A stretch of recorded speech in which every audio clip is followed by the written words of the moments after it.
What's up, ladies and gentlemen? Muscle Expert Podcast. I'm your host, Ben Pekulski. As always, we go out and find the best human beings on the planet doing amazing things. Literally, this guy's carving the path, not only now, but for the last 30 years. Got his first magazine cover in 1987, 500 magazine covers, and he still continues to look, I'm going to say, better now than he did 30 years ago. And an absolute amazing human being, still doing amazing feats of strength at 48 years old. And we're going to dive deep today into how the hell he still manages to do that and what he does to hack his testosterone, because him and I had a good conversation about that last night. What Mike's doing to hack his testosterone. Mr. Michael Hearn, man, what's going on? It's all good, Big Daddy. Man, it's been too long also. Man, yeah, Mike and I had some great workouts in Venice Beach, and man, you're probably the only guy I miss training with out there. I mean, I loved being there, but training wise, it's not what it used to be. Other than yourself, still getting in there at 4 a.m. and smashing workouts. Man, it's definitely a little bit more mainstream now. It's a little more Planet Fitness than it is Gold's Venice, right? Yeah, I mean, I still do the 4 a.m. Always will, but I miss the times because you can turn it on and off, and I like that. And I mean, like, you can get into the zone and then come back out of it and come back in. And you, me, Tito Raymond, right? It's I like ballers like that. So man, why 4 a.m.? Why 4 a.m.? Like, tell me about why you choose. Like, that's not normal, right? That's not, most people shy away from that because they're afraid of it. Why do you specifically get in there every single day? It's sometimes even earlier than that, right? No, four is as early as I go. Yeah. Always has been. I'm one of those kids that came from a big family. So we had paper routes when we started, young. I got 9 brothers and sisters. Yeah. So we had to start helping out with food and clothes from the get-go. So, and then all my brothers and sisters competed in powerlifting and martial arts and in bodybuilding. So we'd get up, everybody'd have their paper routes. That's and pretty then we'd cool. Go back to the house, we would train, and then we'd go off to school. Were you guys competitive with each other? Oh my God, come on. Where did you fall as far as what number were you? I was the youngest. And this is always, I love this aspect of it because, it's being the youngest, you always get your ass kicked by your older brothers. I'm getting drop kicked and straight kicks to my chest from my sisters. Right. And so at 8, 9 years old, I'm sitting there going, okay, I got to start doing more. Yeah. And, we were bred in a sense because my dad was a football player and a bodybuilder. My mom was a martial artist. And then everybody from the oldest to the youngest did this and competed and did martial arts and power lifted. And I'm talking about my sisters too. I love it. It's a given that my brothers did it, but even my sisters did it. My sister took 4th, and she went as far as the North Americans. Wow. And a couple of the sisters competed in powerlifting and, high bar squatting 315 back in the day. Just small 148-pound girls. Man, so, there's definitely something to be said for genetics right there. Yeah. And work, obviously hard work, don't get me wrong, but squatting 315 for a woman is... one of those people that says, it's genetic, but genetics never drove us to the gym. It doesn't give us something. Well, totally, man. I mean, at some level, it's both, right? It's got to be some... maybe it's genetically, you're mentally stronger than most people, or maybe that's just all you knew. It's definitely in the blood, and I don't need motivation for it. And that's when the training started early. And the reason why I like it is because I'll be the guy. I may not have the best genetics or the strongest or whatever it is, but I can't be outworked. Right. And I'll be the guy that diets every day, 365. And I'll be the guy that gets his workout in every day at 4 a.m. And I never miss. And we all know guys that, they're great for 5, 10, 15, 20 years, but then they burn out and stuff. I don't stop. And that's the only thing that's kept me in the game is that it's my life in a sense of I need to start the morning with that battle. And I love it early because you can't miss. What's going on between 4 and 6 a.m.? No excuses, right? You got to do. Right, yeah. Dude, I'm I'm the not a same way. stockbroker, Yep. so even if I was a stockbroker, I'd be out on time. But I can't make an excuse for 4 to 6. And Beautiful. and one of my things is I know that the life we live is a different life. It's not a 9 to 5, so we need to hustle. And the reason I also like 4 to 6 is because I'm ready to start working at 7 a.m. till 8 p.m. And I don't want to take time away from work or what I need to be doing to go work out. Man, so I want to dive into your workouts, but even before we go there, what are you doing? Like, what time are you waking up, and are you eating before you train, or are you just going straight in? I believe in eating. Yep. Get up at 3. I eat by 3:30, and then I'm training by 4 o'clock. What's the meal look like? A cup of oatmeal, 4 egg whites, 2 whole eggs. Is usually the get go. Every day? Yeah. Every day. I mean, I always change up. I'm always changing the nutrition every 4 to 6 weeks. I'm always, in a sense, getting ready for something. Yeah.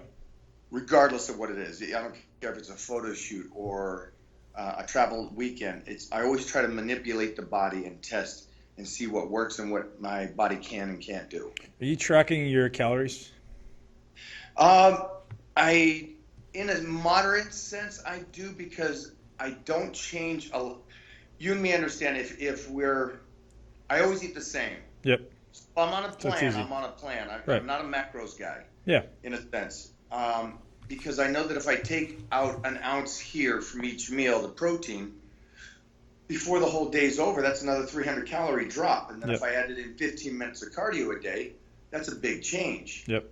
Now, to most people, that would be a small change, which is a big change. People, I don't think, understand. Small changes are big changes. Yep. And one thing I don't want to do is, as we get older, your body starts to slow down. And what I don't want to do is start getting away from food.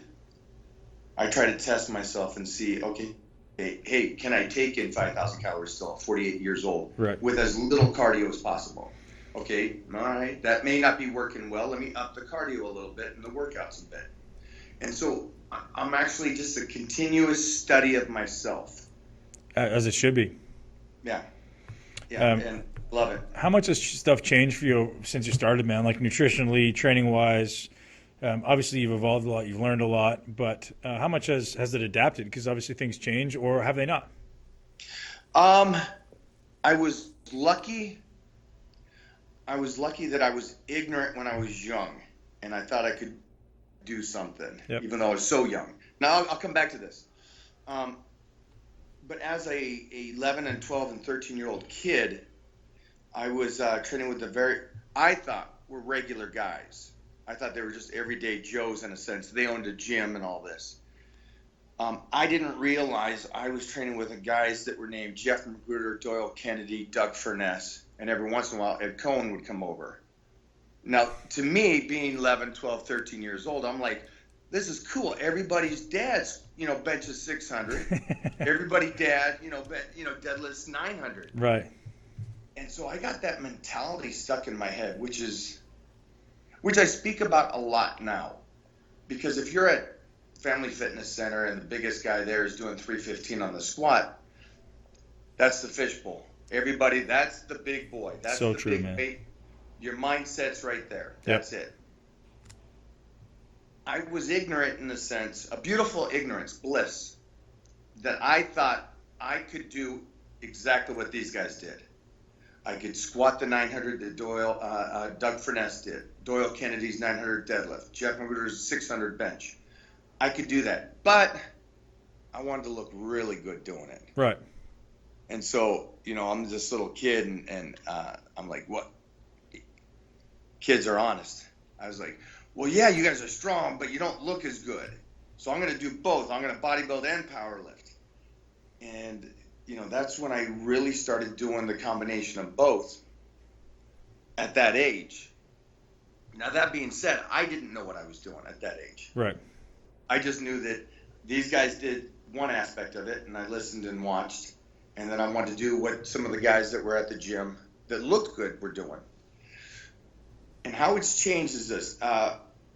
I don't know if you're like me. We love training, so I admit that I overtrain. Yeah, Um, every day. yeah, Yeah.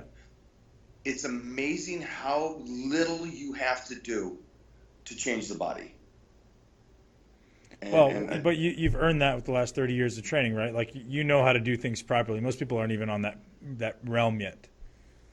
yeah, but I've also studied it with outside of myself. Because regardless of what I do to me, unless I can do it to others, then I don't want to hear your story. I don't Right. want to hear you have 22-inch arms. Show me your mom and dad. Were they genetically gifted and you just curled and boom, they blew up? I want to talk to the guy that grew up without, quads and then suddenly developed his quads, even though it doesn't run in the Your boy there. Stan Efferding. That's somebody, Yeah. that's the kind of stuff that I like, and that's now you're an expert, in my opinion, because you and me both know everybody's an expert. Right. Everybody is. You want to do this bicep curl, and this is how I got 22-inch arms, so everybody jumps on the bandwagon, and it's like, well, no, don't. It's not about what Jay Cutler did for the Olympia. It's what Jay Cutler did when he was 17 and 18, Right. 19. Yeah, it's like looking at Phil Heath's arms, right? Everybody goes, "Oh, what does Phil Heath do for his arms?" Who gives a shit? He picks up a weight, does nothing, and his arms grow, right? Come on, Don't no look at his way. arms. That technique he has for his forearms, he built those. Right, exactly. No genetics there at all, right? I shouldn't joke like this because I know that society doesn't get sarcasm, but But it's my reality. point is no. His forearms, his arms are beautiful, and that's an incredible. I mean, he's just incredible. Yeah. The whole body. Yep. Um, but it's the take the person that doesn't have a body part and develop it. Now you can teach me about arms. Agree with you, man. Yep. And outside of my training, I did that with individuals. And I've been able to study. And what's so cool about you is that you have your own classroom now, in a sense. It's the And that lab. it's great, man. It's a Yep. laboratory. Yep. Yep. And you got to keep learning. And you're a bright guy. And that's biggest respect is not your bodybuilding. It's your personality, and that you strive to learn and teach. That's what I like about you, man. That's true. You're like that was the compliment you give to like the ugly chick, right? You're like, you have such a nice personality. Thanks for that, Mike. We already know you got a sick body, man. It's awesome. Thanks, man. You got a great personality. I'll hug you. Awesome. But yeah, my training has changed in a sense.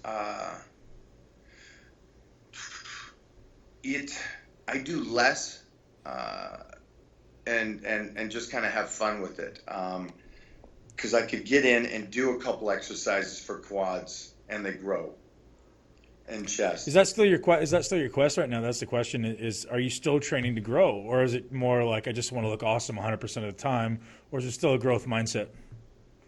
I probably stopped 20 years ago trying to get more muscular or strong. And I switched over to wanting to make my connective tissue and my bone density insane. I'm so glad you brought that up because I had to ask that question too, but we'll go there. Yeah, no, it's the whole principle of Wolff's Law.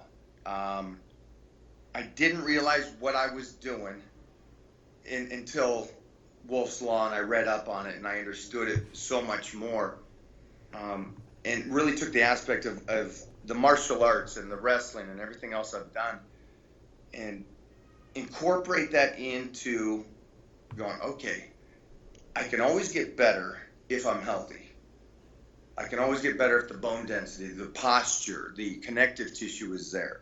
But as soon as that starts fading away and the injuries start coming in, then I'm on that downhill spiral. Go. You got No, a man. question? So I think that's your when I look at you from an outsider's perspective, I think you work harder than anyone I've known. You're strong as shit. When I see a genetic advantage, I'm like, dude, there's got to be some genetic advantage there for ligament and tendon strength. But now you bring this up that you've been aware of it for the last 20 years. So let's talk about that, man, because you do some shit that 18-year-old kids can't do, 25-year-old professional athletes can't do, and you're 48 years old.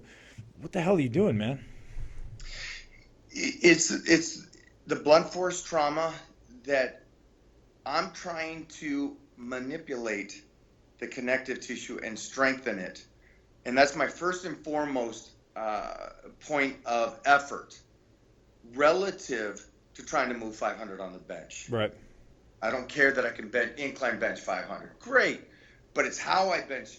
And unless you're, I think, an expert and you watch me actually do the 500 incline or the 650 squats for reps, unless you watch what I'm doing, then you can comprehend what's actually triggering.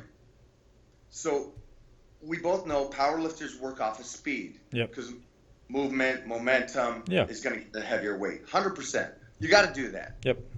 Bodybuilders is isolation, connection to the body, really squeeze it, slow it down. I'm a combination of both.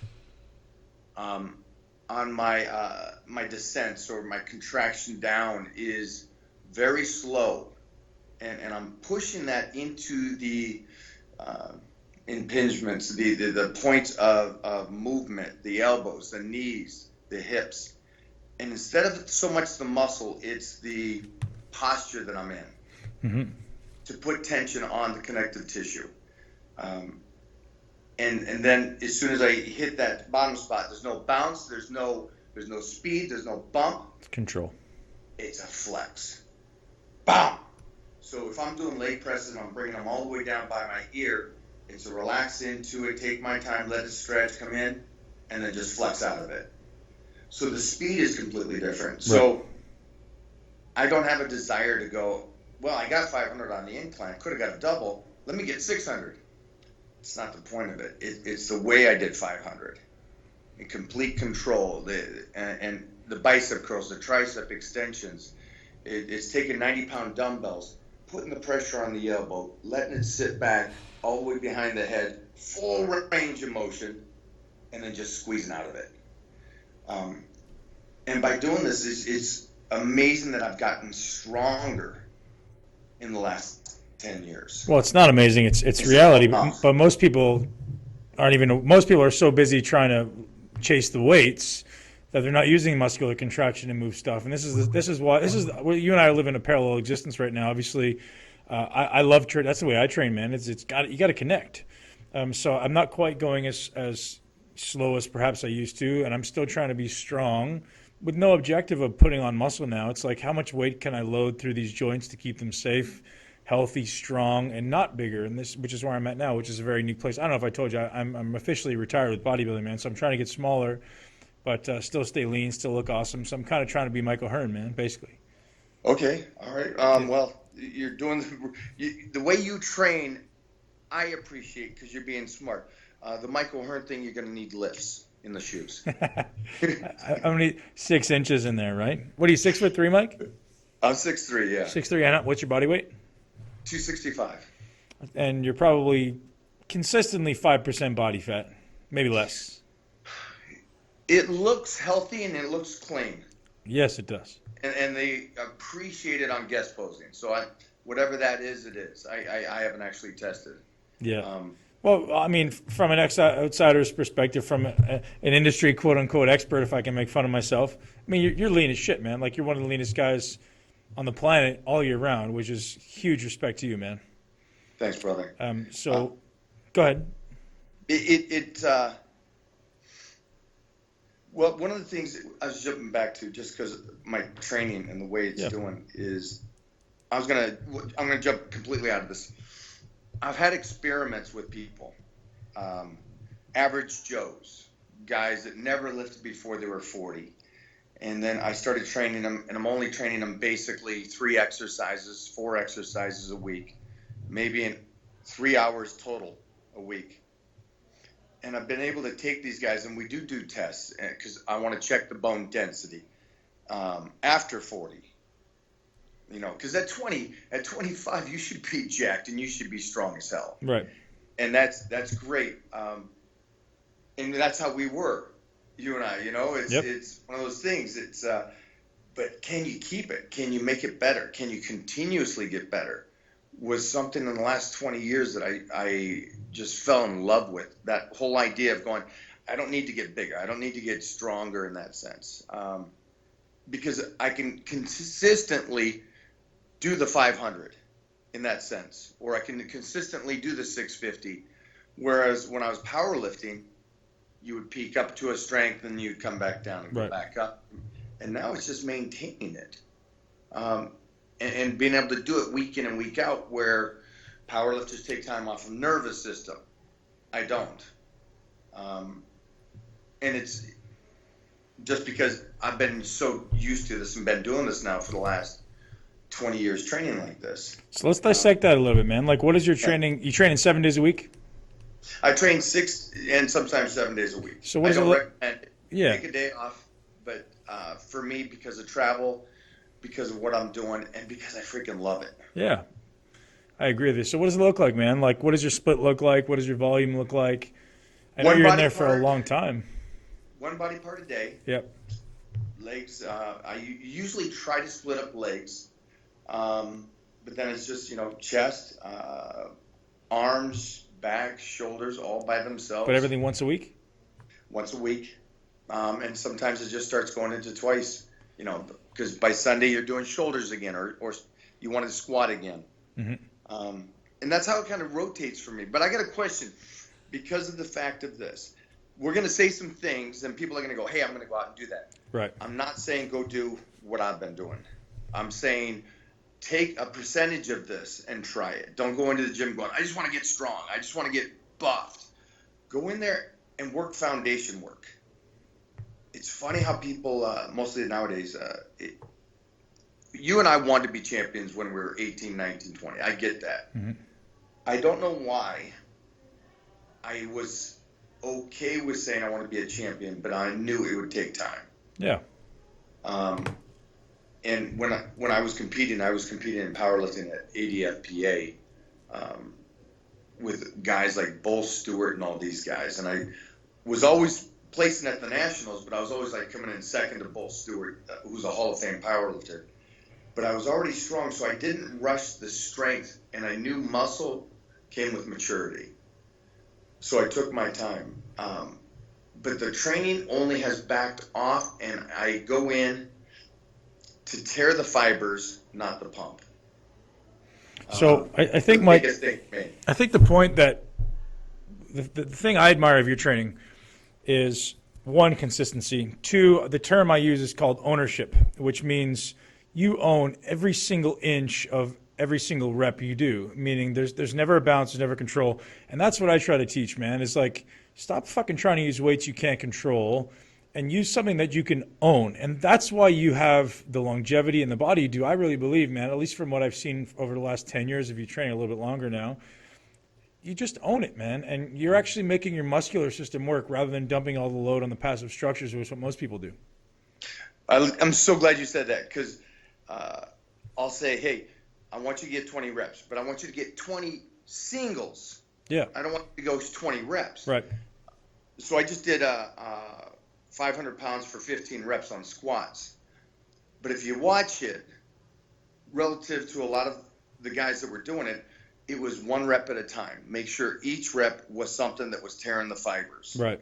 And guys, and I get it. Like when I did 47 reps with 315, you're just busting that out. Right. That's a birthday. That's once a year. Right. But I agree that if anybody that's doing the workouts, slow it down a bit, own each rep. If you get 12, great. If you get 8, that's cool too. Get But better if you next time. We were in Vegas this weekend, and there must have been about 6 of us training, and we did arms.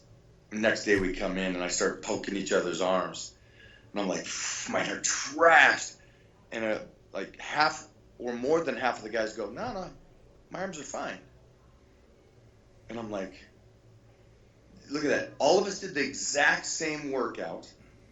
I was probably the most elite guy of them, and my triceps were destroyed. Right. Everybody else? Maybe Meh. 1 or 2 guys? Right. What happened there? You just push yourself further, man. You actually you owned it rather than slinging stuff. Yeah, it is. It's that moving through the exercise, like Arnold said. Can a person do dumbbell curls and not get anything out of it? Sure, he can. Absolutely.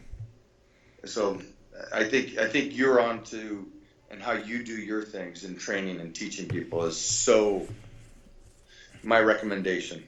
So, man, is it the same exercises every week for you? Like you're always squatting, you're always benching, you're always deadlifting, or do you rotate through? Um, it's some kind of modification of that. It could be and I think you're going to enjoy this. It could be a proper squat, or it could be a modified squat where I'm putting myself in a weak position. Absolutely. And I would say the last 10 years, I've really taken on putting myself in weak positions. Now, again, for anybody that's listening and going, well, we could go do this. If you do anything that I'm doing in that position, please go light. So what I'll do is you want to squat with your hips. You know, you move through, the whole body moves as one, and you move through it. We will come back every couple weeks and we'll do only knee squats, almost like a sissy squat on the squat rack. Yep. So all the pressure is on the knee, and it is visually painful to see. But what I'm doing is, and I've done this long enough, is where I put my body in the weakest position. Because as an athlete, as gladiators or as in judo or anything you're doing, you're never in perfect form. Right. And if you're only doing, and I tell this to everybody, if you're only doing your squats the way you squat every time for 20 years, you're missing so much. And you're gonna hurt yourself. Anytime you go out of that angle, you're done. Yep. All those little muscles that you never really worked in, connective and the ligaments. So what we do is we really put ourselves in weak positions. A couple of my training partners are NFL players or had played. Yep. And they're psychos. So they're so game for this. And it's cool to see an athletic person understand the concept of it relative to the person that's been taught to weightlift and be, no, this is it. This is the form. That's all you could do. You don't tilt. You don't come out of it. And I'm like, you see how society thinks when they comment on your video. Because I'll come down and I'll let my ass slide under because I'm going to do hamstring and glute isolation and really get down there and stretch it. And they look and go, oh my God, you're going to hurt yourself. Oh, wow. Thanks. The last 40 years, that's what I'm going to do with this weight. And that's the concept, is it has to be perfect form every time, where I highly disagree. Yeah. I think it's got to be lighter. You're only as strong as your weakest link, right? And the worse it is, the worse it is, man. You can't get stronger. Yeah. And that speaks to why you've been able to get so damn strong. Yeah, but I think this is all kind of stuff that you believe in, I think. And we've never talked about, you and I have never sat down and done this where we talked about training, the philosophy behind it. So it's interesting because you're one of those guys that really studies this. You don't just do it. And we know guys that are pros that basically could pick up dumbbells and they grew. And if you ask them how they got jacked and how they got big and how they win the show, they're giving you the basic, I worked out. I ate right. Trained hard. Out. Yeah. And they honestly couldn't explain why they did what they did or how it happened, because they got great genetics and their bodies reacted great. But I love the fact that we can do this to people that are average Joes or don't have genetic gifted body parts, and we can change them when we understand the whole concept of it and the study of it. Yeah, man. From day one for me, it was literally always an assessment of what's my weakest link right now, and I'm going to make that a strength. So I would pick whatever I sucked at, and I would do way more volume than most people would think is normal. Like, my back sucks, so I would go in and I would do 17 sets of one-arm dumbbell rows. And people go, why would you do that? Because I sucked at it, and I want to be good at it. And I fucking hated it. So the more I hated it, the more I did it. Right. And that's always my approach. And that's probably what allowed me and afforded me the opportunity to be a successful competitive bodybuilder. It was never doing the things that you're good at. It was always, what do I suck at? Why do I suck at it? And let's make it better. Yeah, because that's an easy thing. You see the guys with the shoulders, and absolutely no legs, and you see them almost 3 times a week training shoulders. I'm like, it's mind blowing that you say something to somebody and it triggers, and they go, oh. I'm like, stop training them. Your legs. Start training those on Monday when you got the most gas Right. and energy for your week. Yep. You know? And then hit them again on Sunday at the end of the week. Put your shoulders on a day that you're fatigued and you're not that strong and you don't need. And they're like, oh, really? Yeah. But How do you guys not think of this stuff? But it goes so much deeper than that, right? It's not just do it when you're fresh. It's not just work hard. It's like stop lifting like an idiot and start using the muscle, which you do. You know, you're the king of it, right? So control the negative, stop, use muscular contraction to move this. And people just miss that, man. Like weak body part training usually results in, well, you got to do it more often, you got to do it heavier. But if what you were doing before wasn't working, doing it more often is not going to make it work more. Right? I think I got this from you. I think, honestly, I heard you say it and it just stayed in my mind. If you can't work a muscle with 10 pounds, then you can't work it with 500 pounds. Right. What's the point? And it's one of those things is when you're seeing some, they're doing side laterals. I feel this in my calves. Right. Yeah, exactly. Well, all right. Might as well just put more weight on and hope for the best, right? It's gonna get it going. Yeah, exactly. And everybody, that's sarcasm. Sorry. Right. Yeah. Oops. Yeah. So yeah, I mean, same idea with you got power lifters who you'll appreciate this. Who they can't get down to full depth with 135. They can't get down with 225. They need 315 to be able to push them down to full depth. You're like, man, doesn't that just seem like a fucking bad idea to you? Like you're going to destroy yourself, but people just don't get it. Similar linear process, right? It's like, how about teaching your body how to do this properly with no weight first, and then maybe we'll actually use some degree of muscular contraction to move you through this range. It's just people don't use their brains. Yeah, no, that's a huge one, and that's especially for powerlifters. Oh yeah. And it's amazing how I think you can agree with this is how Charles Glass and I said we've never met somebody with an overdeveloped upper chest. He and I have. Nope. And people ask me, why do you always start with incline barbell or incline dumbbells, and why don't you do flat? And I'm like, it's mind blowing that we were raised as men to football or wrestling, you got to be able to bench press. But if we're going into body shaping and structurally, a safer exercise, incline, upper chest, always weak on men. Very few men have a genetically gifted upper chest. Right. But we're all gifted a lower chest. Yep. And so when they ask you why, but that principle is for everything. It's listen, if you got 35-inch thighs, don't worry about squatting in a sense, except for bone density and connective tissue and being healthy. But go in and do your leg extensions and leg curls and shape those bad boys up. Right.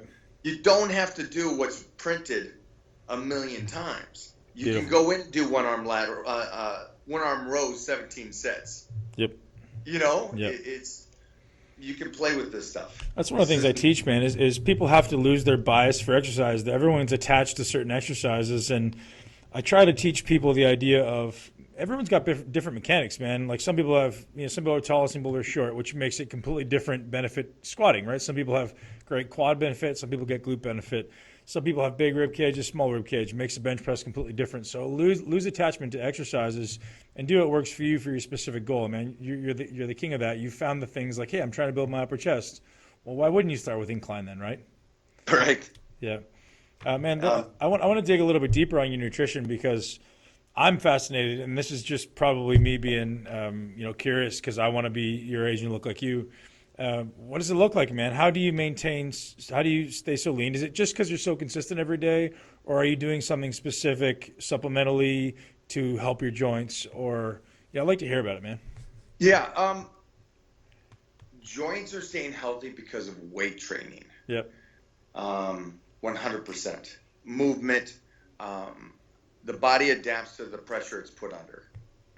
That's science. That's factual. Sure. Yeah. And it's the guy with cerebral palsy that has bent legs. Yes, it looks painful when he walks or something, but they're now stronger than anything in that position. Right. And that's what's happened to my body. As Stan Efferton says, who the hell does 90-pound dumbbell extensions mostly at our age? Yes.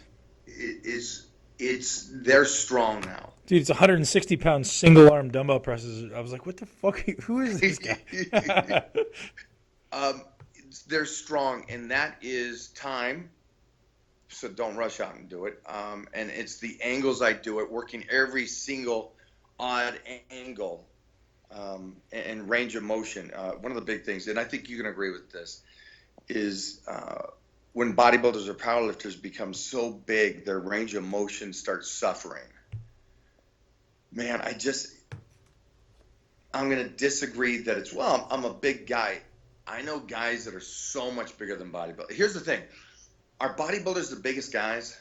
Not always. Visually they are, on stage and everything like that. But I've gone against some judo players that are freaking 350-pound guys at 6'6", and I'm telling you, they're dropping to splits. So I've been around the most elite big athletes, the world has seen. Yep. And still flexible, and they're still healthy, and they're still healthy into their 40s and 50s. So range of motion is one of the biggest things that I think that has kept me healthy.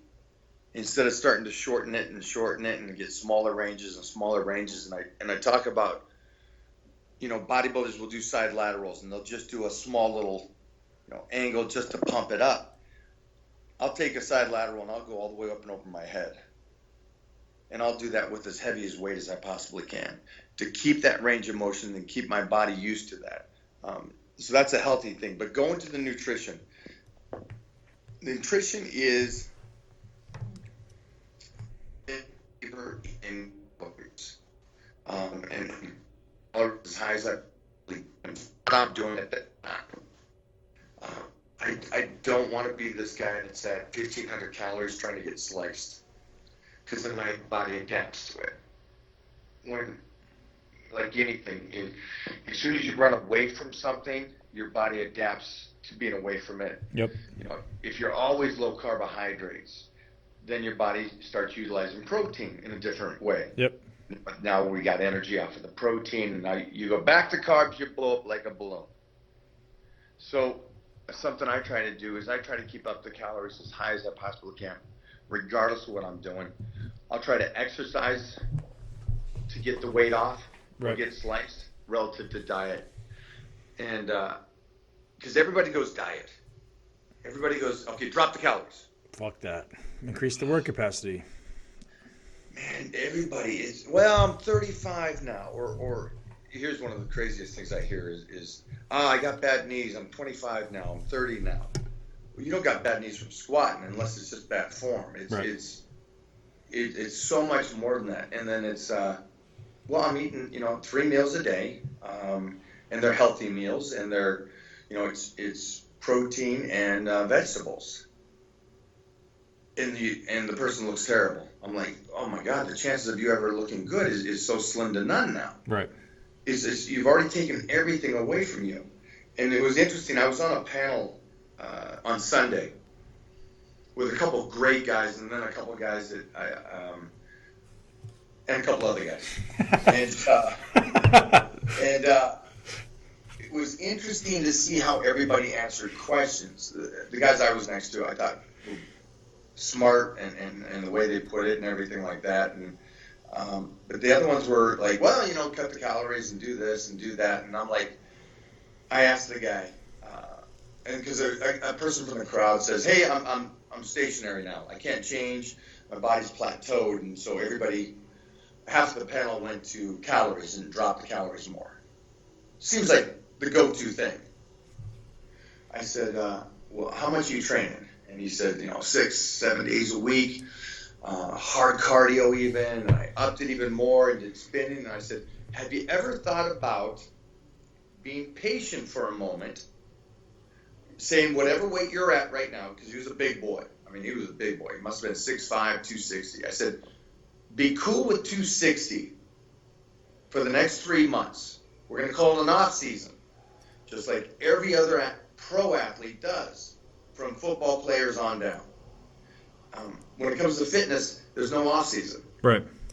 It's 7 days a week, diet. There should be.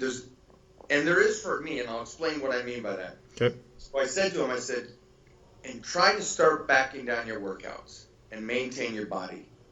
Don't change the nutrition, just back down the workouts and slowly back down. And my belief is this. It is, if he could get his workouts back down to something reasonable, 20 minutes of cardio 4 days a week, training 5 days, and maintain the weight he's at, and then go balls again. You're decreasing the stimulus threshold, right? So right now his stimulus threshold is very high. For him to get any type of stimulus response from exercise, he's got to do a ton. Dude, I've been doing the same thing, exactly that, for the last 3 months. I took 3 months basically off, not off training, but training 3 times a week, plus doing a bunch of yoga. And all of a sudden you come back and you're like, okay, I'm going to push it up. And all of a sudden your body gets in shape, muscles get bigger, like my weight shoots back up. It's just, and I have to do a fraction of what I used to do to look the way I do now. So 2 years ago, I took a whole year, played with my nutrition throughout the year, did only squat, bench, and dead for a whole year. Wow. No shoulder presses, no arms, no secondary work, no nothing. And I guest posed every other weekend. Now, you would understand, after that year, now I add in more, I would only get, and it did. Oh, yeah. It was almost like a year rest of just working the body in those fundamental exercises: incline bench, deadlift, sumo deadlift, squat, different form squats, is all I did for a whole year. And then I came back and I did a shoot, and it was just in Muscle Fitness cover and all that stuff. And honestly, it looked better there than I did when I ever won the Natural Universe. Really? Yeah. So it was like, again, going into the gym, doing the least amount of work possible, but still getting better. Amazing. Well, I teach that to my guys all the time, is like, I started this 12-week transformation for the Olympia, and I said, well, first week, we're going to do 1 set to failure for each exercise. Everyone goes, what the hell? That's not enough. But I was like, well, why don't you learn to take that 1 set way further than you ever have before? And then next week, we'll do 2 sets. But for now, I want you to learn how to actually take your balls out of your purse and do some work, right? Oh, is that where they keep them? Okay. Right? So I gotta get out there and train with you, man. Just because last week, Heath Evans, who's a broadcaster on NFL Network, played for the Patriots. He won the Super Bowl with the Saints. He's my main training partner. Yep. But he got back in town after taking a nice donut 2-month vacation in Florida at Stokes' place. So we said, we're going to do hamstrings today. It didn't turn out to be hamstrings. We did deep leg press for sets of 30, and then we got over to the hack squats and started going. And then I trained with a crazy Irishman, and he set the first set of 60 reps. So you got to do 65. Yep. And the next guy's got to go and beat that. Right. So we total maybe 4, 5 sets total, 9 days of soreness. Yeah. And there was no squats, there was no leg sets, it was just destruction. But you got the right idea. Yeah. Yeah, people don't get it, man. So I just did a podcast with a guy named Mark Devine, who you may or may not heard of. He's a retired Navy SEAL commander, and he talks about the idea of 20x what you think you're capable of. You're possible of 20 times what you think you're capable of, and if people can get that through their head, like, hey, you think you can do 20? Well, you could probably do closer to 100 or more, and people will stop because their brain says, oh, that's enough. And like, I don't get me wrong, I don't think I push myself hard, but I push myself harder than most people do. But it's all perception, right? And trying to change people's perception. And that's what you're great at, man. You're great at putting your brain somewhere else and training properly with your muscles. I'll go back to nutrition because I know we jumped off of that. But it was one of those things it's a cool thing hearing from you or somebody I respect like Stan Effernan. Stan retired from bodybuilding and powerlifting and stuff. And then a couple years went by and we teamed up for a workout, and we just, he and I, it's a battle no matter what it is. We could be eating sushi, it's a battle. But we had this workout, and he messaged me a week later And then he messaged me a year after that workout, and he goes, "You got me motivated again."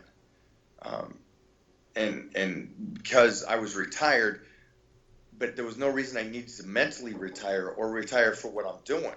Right. Just because I don't compete no more. You can still go in the gym and be a freaking animal and headbutt the wall in a sense. Right. And so hearing that from people like that, or at that age, like, because he was saying, well, I'm 50 now and I should slow it down and stuff. And he goes, no, now he's talking to me like he's moving numbers and weights and looks better than he has in years. And that the only reason I'm saying this is because of, first of all, I love the guy and he pushes me, but he had that same approach. Like, he was kind of done because his mind was done. And then it triggered, and he was right back to it. And if you know Stan, he's a freaking animal. Yes. Yep. So, I do 500 for 15. He goes right into the gym to beat it. Yep. And so it's that cool kind of thing. But I think the Navy SEAL's right, man. We are so much more capable of doing stuff. And it's amazing how society is so a line follower. Follow the guy in front of you. You're 30 years old, you're done. You got to make sure you have your 9-to-5 job, your pension, the kids, the wife, and that's what it is. Right. If you don't have that, you're a failure. I got dogs. I don't have kids yet. It doesn't mean I'm not going to. Right. But it's not everybody's the same, and don't be the same. Usually, if they're the same, that's a good reason to be different. And to go in there and train like that with you, or train like that when I'm doing 60 reps to beat me and go 65. I don't care that you're 21 or 51. We're so much stronger. So much stronger. Right. So, man, extending our conversation from last night, this seems like the perfect segue into that. The paradigm of the fitness industry right now is, what's the best way to biohack your testosterone, Mike? So I want you to share your biohacking secrets for your testosterone, because obviously you're a very strong masculine man. So the answer is train like a fucking man, right? I got a question for you, because I don't think people talk about this enough. What makes you stronger? Is it testosterone? What builds muscle? Is it testosterone? My answer would be find the thing that sucks and embrace it. I would say, like, if you see something like we talked about, where the obstacle is, that's where you go. And I think that's what makes you stronger. That's what makes you more manly. That's what makes your testosterone go up. Just the sense of accomplishment in itself. Okay, because one of the things that cracks me up is I'm healthy, and I look healthy in a sense, but I've never had high testosterone. Right.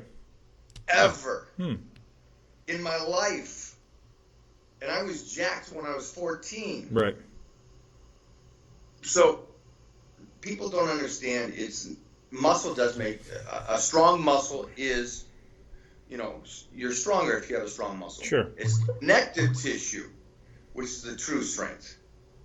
And you and I'll take a 180-pound wrestler against a 250-pound bodybuilder that looks freaking jacked, and the wrestler will take him and put him into a knot. Yeah. And it's because his connective tissue is so much stronger than a bodybuilder's. Right. And I'm not saying all bodybuilders. I'm just saying the hypothetical guy that goes in and does 15-pound side laterals every single workout, and that's all he does. Where the connective tissue from the wrestler is every day he's taking a human and throwing him over his head, even though he's tiny. And then you translate that and you go even further. I can take a 181-pound power lifter, and in 5 years he'll be so much stronger. 200 pounds on his squat and his deadlift, but he's still 181. So he's not more muscular. What got him strong? It's the connective tissue again. Right. So it's back to the forefront of testosterone. Everybody just chalks it up. You're jacked. Steroids. It's your testosterone. You got high testosterone. I don't think society understands that it's work, it's food, and it's not high testosterone in a sense, because the highest testosterone is the kid that was 17 and already bald in our class. But he's still the most jacked guy. Right. No.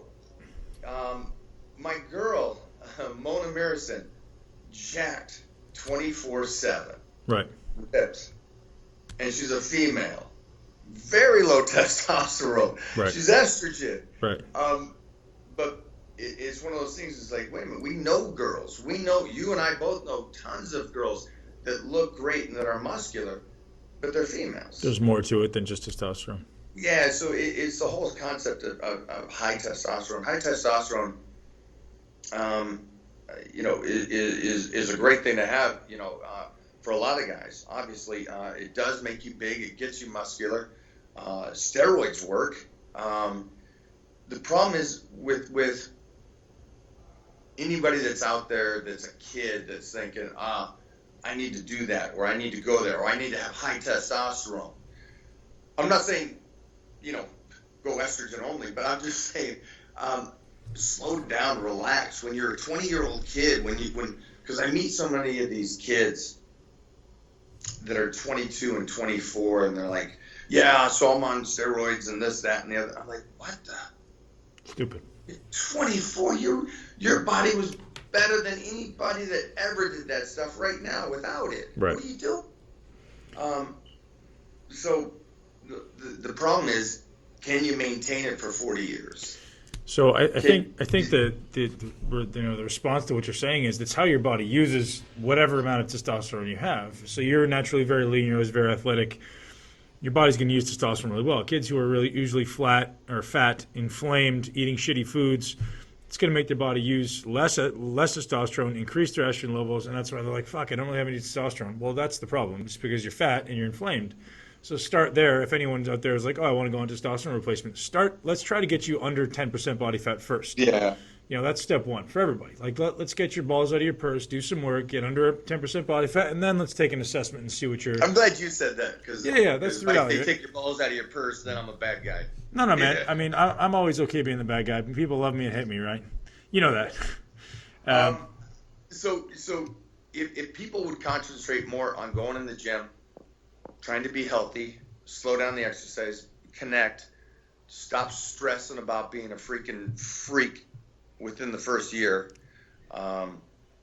because hopefully everybody has a long life, and hopefully you can be jacked for a lifetime instead of just a couple days a year, and then when it comes to my nutrition and doing what I do, keep the calories up. I'm not, and here's the problem with saying, tell me if you agree with this.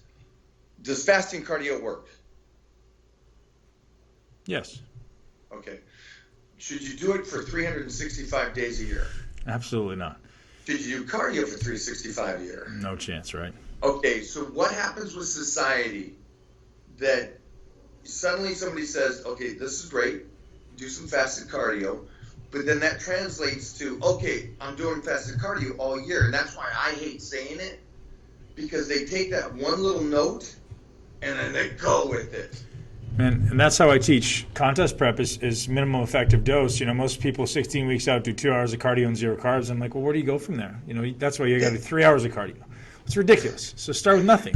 Start by increasing your workouts, right? Increasing your output, and then keep your calories high. And that's actually what I taught for my transformation for Olympia this year, was a 12-week transformation where I started, like I said, with 1 set per body part.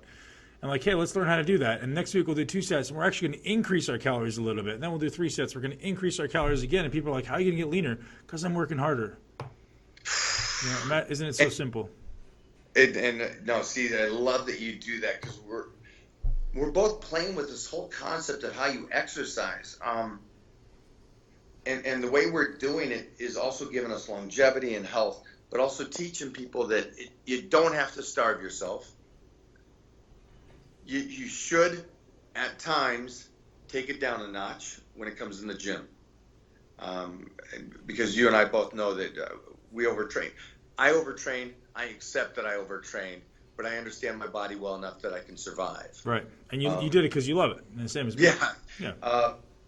But even me, there's times where I need to back it down and go, okay, let's do so little, take the calories up, and start over again. It was funny. There was, it was 3 years there that I was guest posing almost every other weekend for 3 years. And I was in a deficit that whole time. Now, which is funny, because you can understand I got enough muscle mass, I've been doing this long, that I can be in a deficit all the time. And you just stay basically the same. Where you say that to a beginner, they go, well, there's no way you'd be 100 pounds. Well, your body doesn't just continue to come down. Right. But I stayed in good shape and I guest posed, and but it's funny that the concept of that and being in a deficit, on what people think that is, and where what your body will do. Eat right, play with the nutrition, but don't starve yourself.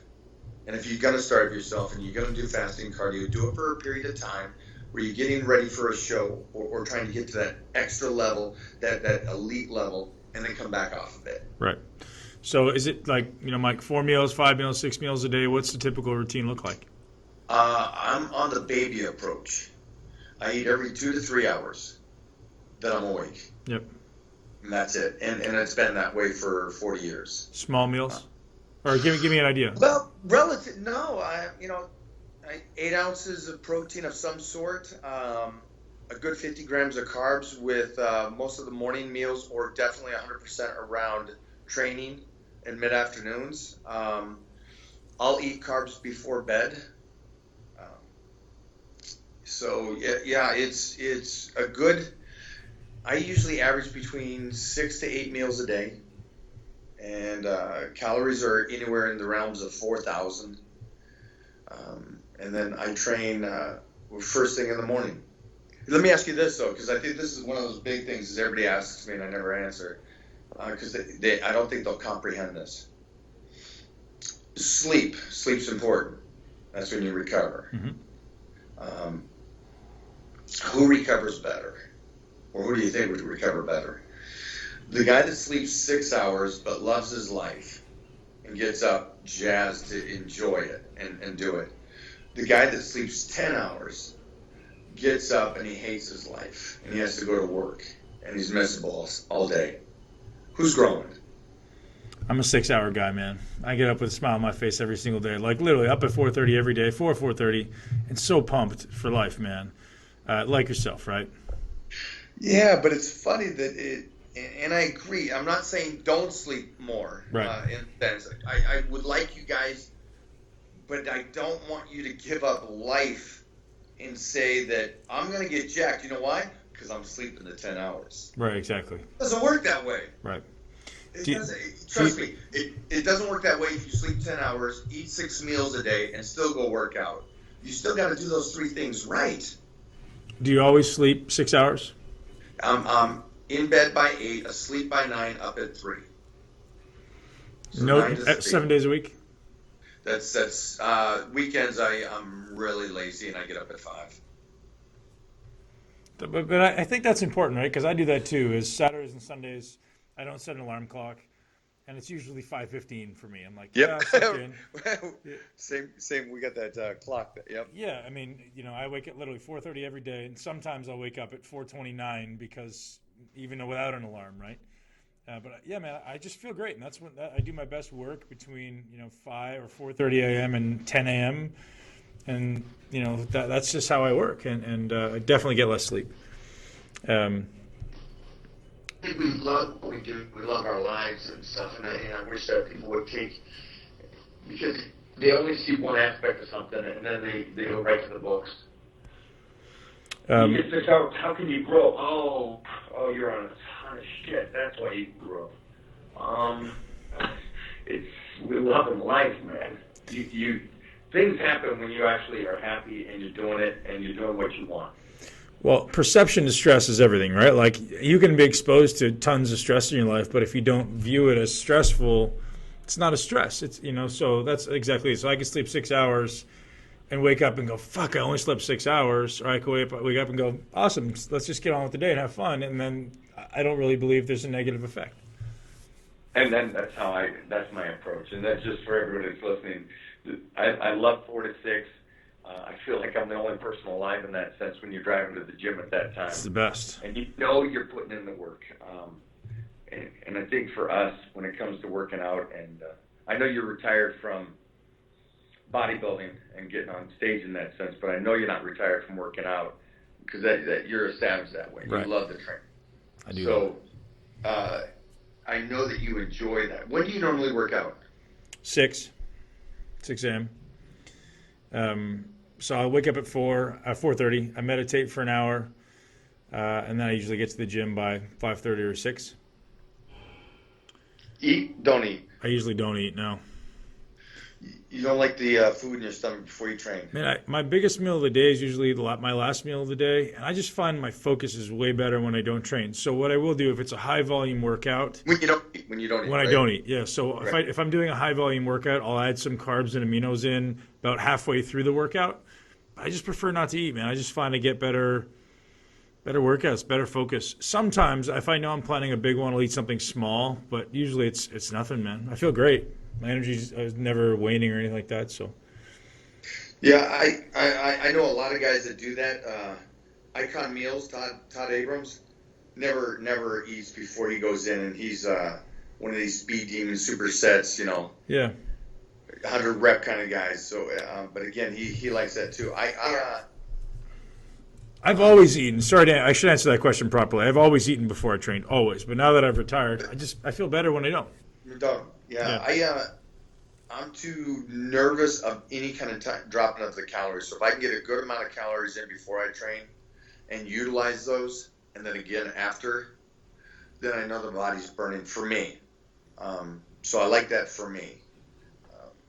But yeah, as you diet down and get on stage and get ripped, it helps to have those calories in there. There's also a difference, right? For someone who's walking around at 5% body fat, if your body's lacking calories from food, your body has no choice but to burn fat because there's nothing else there. Or sorry, to burn muscle because there's nothing else there.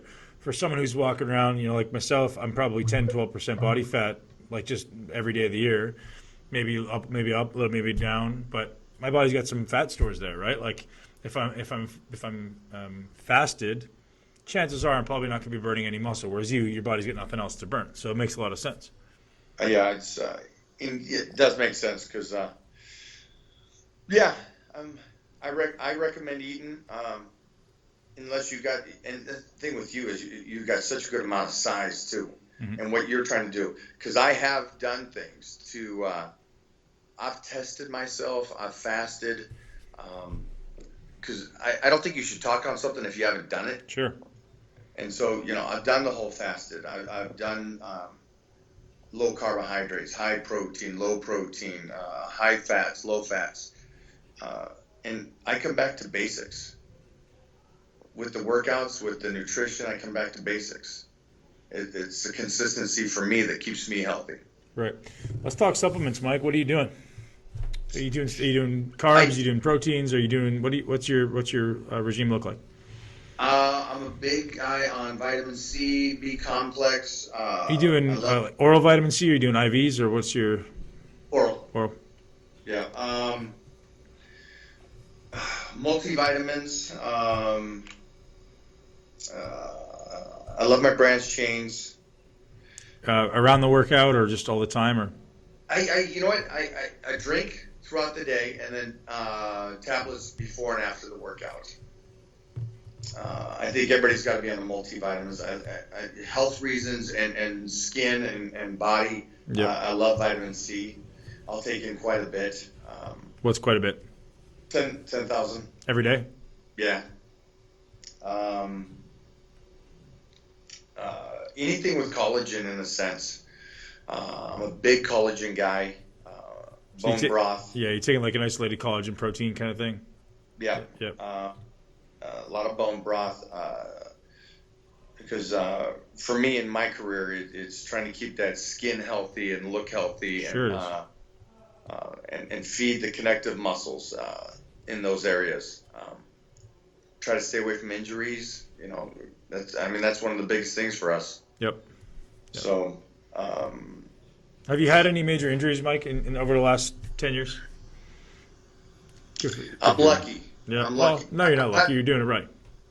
I've had owies. Yeah. From doing gladiators and Battle Dome, I've had owies. And what's fixed those is going right back to compound movements and going through the pain for me. Yep. and keeping that range of motion. And it worked them out, and I'm lucky that way. So, and you and I have seen so many people get that one injury and it just ended their career, or the shoulder injury or the knee injury. Yep. And how fast they fade away after that. It also changes your mental game, man. Like I went through this. I tore my hamstring, and I wasn't even training. But it really messes with your head. It's actually a tough thing to get over because every time you go to train that muscle again, you feel that you kind of replay it in your mind, or at least I was. And it really messes with you, man. It's an interesting thing that you're very blessed and never have had one for many reasons because you'll overcome the injury, but the mental aspect of it is tough because I feel like every time I'm going in under a max load leg press, I'm always in the back of my mind like replaying that popping feeling in my head, and it's terrible, man. It's a terrible existence. So trying to overcome that is tough. Yeah, no, that's what they say when it comes to the body in the sports is when that guy has that injury, his body's healed up, but his mind isn't. And so when he gets back out there, and I train with these guys that played in the NFL, and they can show you they can strip naked and they can show you all the war wounds. Yeah. Two replacements, the hip, the shoulder, got this knocked out, lost my frontal lobe on this hit, so it's coming back from that and trying to get stronger again, but mostly mentally stronger. Yeah, it's tough, man. So I interrupted your supplement regime. Is there anything else beyond BCAAs that you're in college and that you're religious with? Not a lot of stuff. I'm not into test boosters. I'm not into being on a ton of stuff vitamin-wise because I break out. And for me, that's not where I want. And again, I do like fat burners in the morning. Love those boys. Wake me up. Pre-workout, and then again branched chains throughout the day. Is there anything, Mike, that you're like vehemently against? Some people kind of attach themselves to being like, I don't eat gluten or I don't eat sweeteners, or I'd like to hear about that. Yeah, because if you want to be organic foods or this or that or gluten free and all that, just stay consistent with it. Mm-hmm. Because it's one of those things that I see people do is the calories are so different when you go organic. People think it's so much healthier, and if it is, I grew up in the era of McDonald's and the 70s and 80s where everything we ate was processed in that sense, and we got out okay. So I worry about people babying their bodies so much. Is something that's, you wash your hands 20 times a day, what happens? Right, no germs, you get sick. Yeah, and you get sick. So everybody's, gluten's terrible for everybody now. I'm not a guy that runs away from food. If you feel better without it, you have skin problems and it really heals up. I know a lot of people that do it because they have eczema or anything like that, then it's great. Yeah. I just worry about people that run away from carbohydrates or run away from foods because they think in the long term it's going to be better. But the problem is in the long term they go back to those foods. And then they get a rebound. It's like we know so many guys that were almost self-induced diabetics because of the way they trained and eat and explode that way. It was so unhealthy. Yep. And so I just worry about that because everybody has to stay in shape now because of social media. True. It's interesting, the powerlifters and these guys that are iconic in powerlifting for lifting heavy weights have so low following. Where because they don't look it. Kid from Iowa that's 18 years old with a set of abs who's maybe $1.5 has 2 million. Right. And so they want to stay ripped all this time, and if they can maintain that for a lifetime, that's awesome. If they're doing it off of low calories and no carbs, that's all I worry about. Agree with you, man. My aspect of this is try to be healthy. If you're doing a lot of vitamins, take time off of the vitamins. If you're training like an animal, take some time, not to stop training, but just back it down a bit. Right. Mike, when are you going to stop training? At what age? When Stan stops, I'll stop. How old are you going to live to be, and what's your long-term plan? Well, I'm 178 right now, so vampires. Seriously, if you want to live to be 120, I think you can do it. You just have to get in your head like, what am I going to do to be 120? Because No, no, it I has know. to start now, right? I'm in that city of Hollywood where these 50-year-olds out here look like 30-year-olds. The Brad Pitts, the Bradley Coopers, and Matthew McConaughey. These guys are all like these, George Clooney, who's closing in on 60 or something. It's like, Crazy, right? You guys look so freaking good. Right.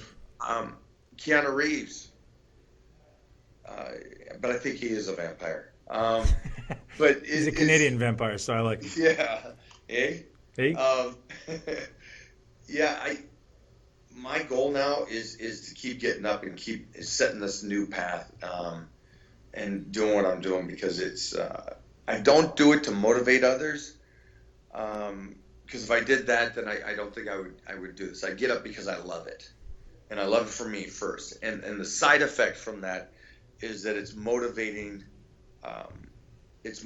people. Right. That's cool, and it's cool to hear.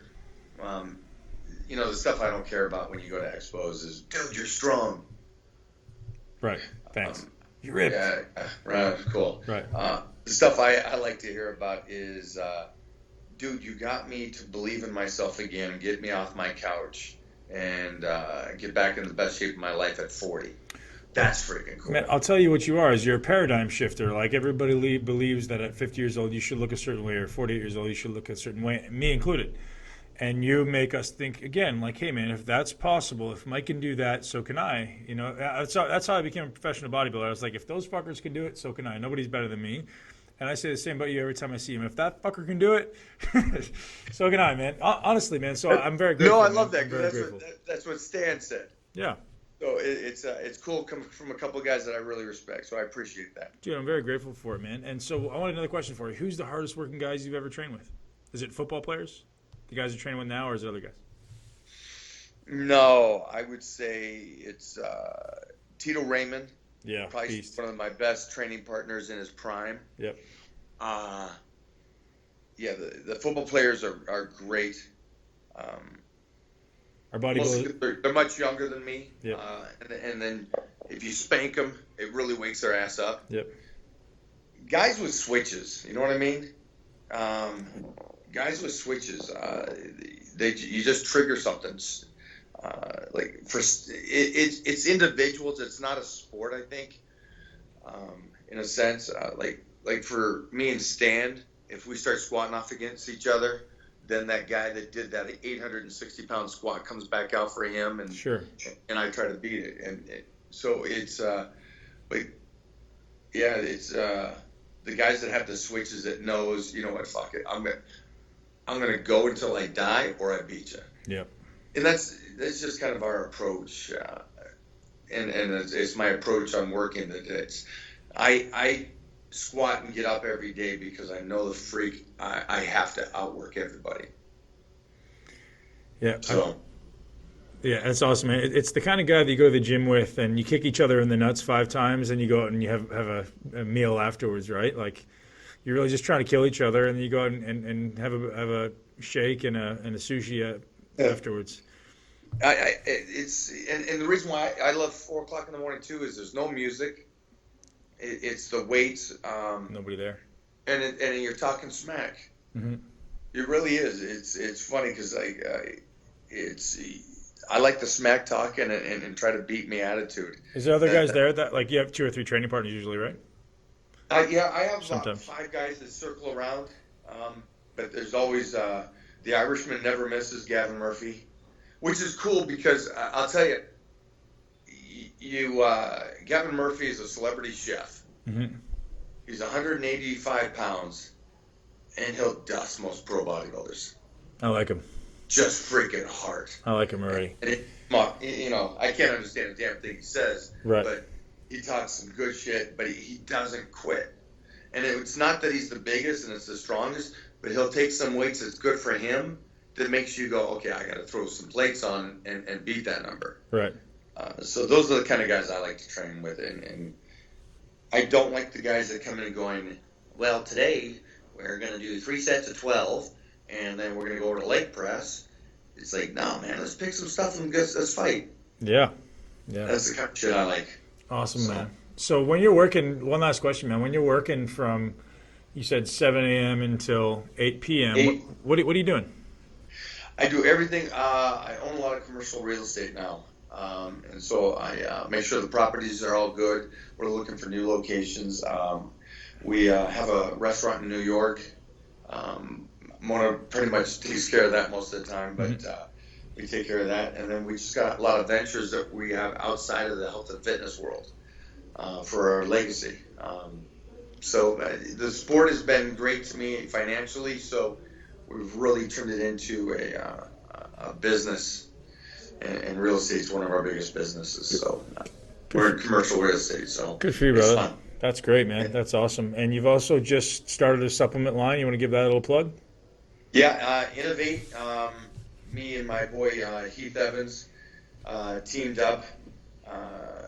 Great guy. He's from NFL Network, so you got to see him there. He's the guy with no neck, all traps. And we started.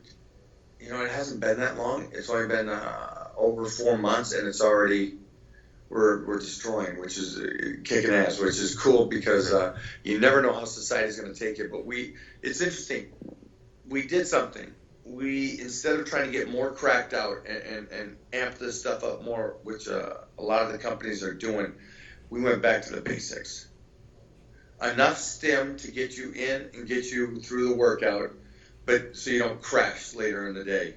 And so it's just about what he and I believe, and also that we wanted WADA tested. So the NFL, we have it over with the Saints, and we're getting it up in the Patriots, and so the actual football players can finally, for the first time ever, use products and not get popped. Right.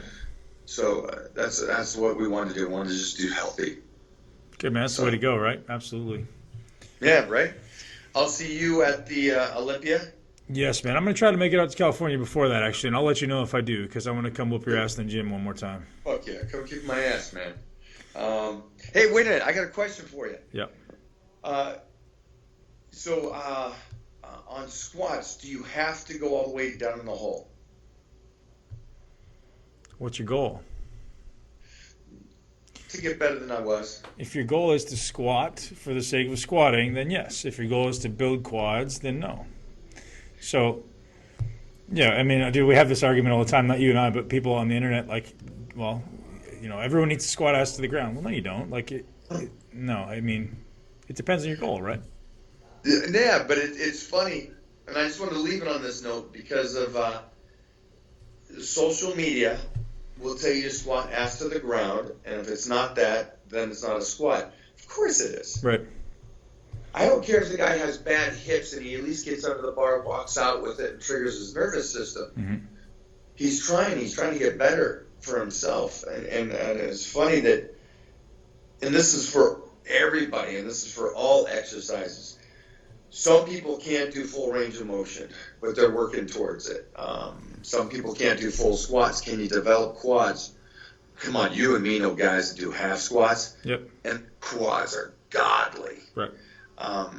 It is funny that people go off of, well, it has to be a powerlifting squat. Dude, this ain't no freaking powerlifting meet. Mm-hmm. Shut the F up. Right. So, I mean, I would typically now squat, probably do about 90, and people go, oh, you're not going all the way to the ground. Well, that's what my hips are allowing me to do in a squat. I'll still, like, that's what I can do, and load my quads. Any more than that, I'm going to start dumping my hips under, which I may want to do, but if I'm trying to train my quads, I'm not, in which case I'd go over to something like a hack squat and train the bottom of the range on a hack squat where I know that my hips are stabilized in the pad. So, See? I love that. And I just wanted to leave it off that note because everybody can do an exercise differently, but if they're doing the exercises, if they're doing it right, mind to muscle, they're stimulating something. Mm-hmm. Slow it down, come from a little bit more positive places, people. Yep. Keep doing your thing. Come out here, kick my ass in a workout. All right, man. See I'm the gonna do it. pups, see Mona, because Mona loves you, man. Yeah, man, she's awesome. I definitely going to see you at the Olympia if I don't see you before then. If people want to reach you, Mike, where do they reach you? Mike O'Hearn on Facebook, Instagram, Twitter. So if people want to see you for guest postings and stuff, just hit you up on social media. Yeah, my schedule's on my website, mikeo'hearn.com, and I'm traveling the world, so I'll be guest posing in a lot of places. I'll be heading off to Texas here next weekend for Icons, a big bash. Brian Shaw, a couple other pro bodybuilders will be down there with us throwing down, and then I was just in Vegas for the first Super League. Yeah, I saw that. Oh my God, dude, you would cool? love this. And that was a epic success.